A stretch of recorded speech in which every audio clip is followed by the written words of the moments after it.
kooxda Banaroma oo ka dhisan caasimadda Soomaaliland ee Hargeysa ayaa caawa fiidnimadii soo gaadhay magaalada Laascaanood ee xarunta gobolka Sool waxaana afaafkooda magaaladaasi ku soo dhaweeyay kooxdani kooxaha kubadda cagta ee gobolka Sool sida kooxda City Star ay la ciyaari doonaan ciyaarta Berrito iyo sidoo kale isuduwaha wasaaradda dhalinyarada ciyaaraha ee gobolka Sool iyo gudoomiyaha kooxda Gaashaan Star oo halkaasi ku sugnaa waxayna halkaasi ka soo jeediyeen kelmado ay ku soo dhaweynayaan kooxdani kooxda Banaroma aad baan soo dhaweynaa ku soo dhawaada gobolkiina waxa timaada gobolkiina ismarteena insha Allah harjeeniya ciyaar qurux badan iyo waxa weeyaan feesti fiican inuu noqdo sidoo kale insha Allah mar walbana waan soo dhaweynaa gacan fur baan ku soo dhaweynaa aniga ku hadlaya magaca kooxda City Star qaabilaysa iyo sidoo kale magaca gobolkaba soo dhawaada gobolka gobolkiini waxaan soo dhaweynayaa walaalaha ka yimid magaalada Hargeysa waxaan leeyahay ku soo dhawaada gobolka Sool Banaroma gobolkiini kubadda waxa loo ciyaaraa waa isbarasho wala isku baranayna ismartiin waagi hore marka raggu isu yimaado oo gobol kala yimaado raggu gabdhu si ka xajireen ku gabdhu si ka xayaan Assalaamu alaykum warahmatullaahi wabarakaatu waxaan caawa halkan ku soo dhaweynaynaa koox ka socota gobolka Maroodijeex khaasatan caasimadiisa Hargeysa iyadoo ay soo dhaweyn sportiga gobolka oo dhan aanu kala maqnayn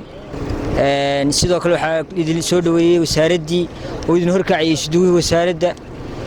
Banaroma waxaan leeyahay gobolku waa gobolkiini hasmartiyeenina insha Allah waxa ciyaar doontaan ciyaar qurux badan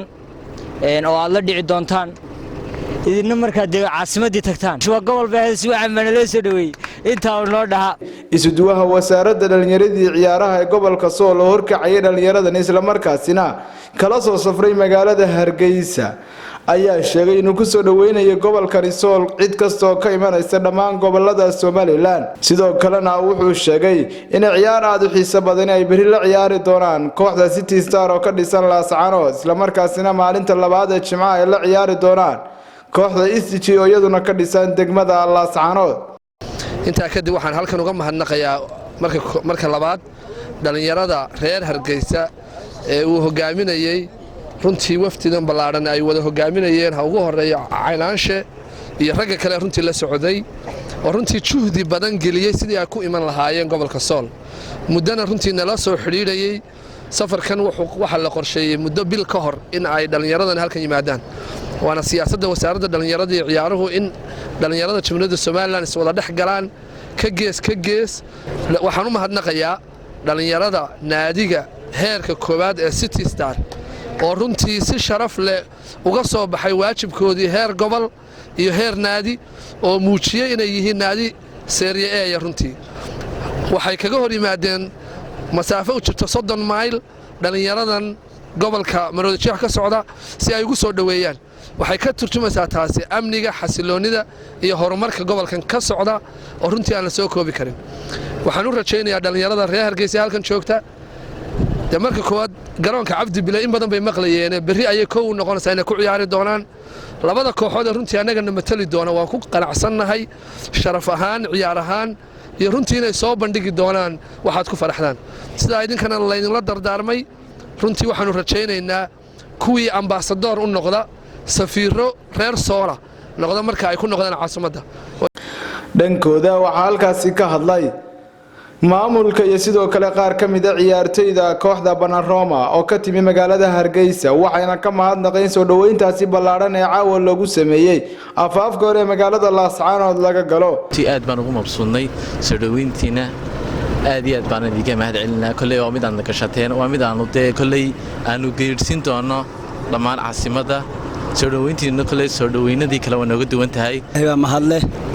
nabad nagu keenay gobolka Sool gobolkii Daraawiishta aad baan ugu mahadcelinaa dhammaan kooxda iyo iskuduwaha gobolka iskuduwaha wasaaradda ciyaaraha ee gobolka Sool dhamaantiin aad baan idinku mahadcelinaa waxaan ku faraxsanahay oo ku qanacsannahay markaste inaan nimaadno waan jecelnahay gobolka Sool in waqti badan baan u gelinay sidii aan u iman lahayn gobolka Sool in xaqiiqatan runtii aad baan u jecelnahay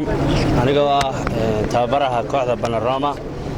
kuna hadlaya afka gobolka Laascaanood runtii harimo sharafeedkan aad noo shabeysaan intii ay noloshayda aanu jirnay ama gobol kale aanu tegaynay maanaan arag sida loo soo dhaweeyey waanaad ku mahadsantihiin kooxda labada kooxood ee aanu la ciyaarano isxilqaamka iyo kartida aad muujiseen kooxda Star City Star waa koox runtii samaysay mutadawar baan odhan karaa sida kooxaha caalamka oo kale ama systemka caalamka loo soo dhaweeyo kale ay noo soo dhaweeyeen ilaahay baa maanta iska leh isduwaha gobolka marlabaadka waxaan deegaanka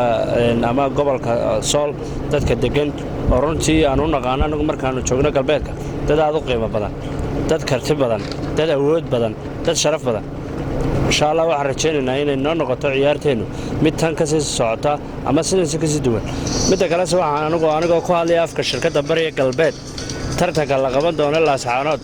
insha Allah waxaan kaga qayb qaadan doonaa awood iyo cudud ahaan sidii aan ugu dhiirigelino tartanka ka soconaya Laascaanood oo aanu u sameyn doono dhalinyarta gobolka Sool ku nool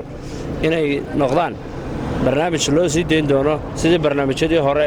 Maxamed Gulay Isaab TV Laascaanood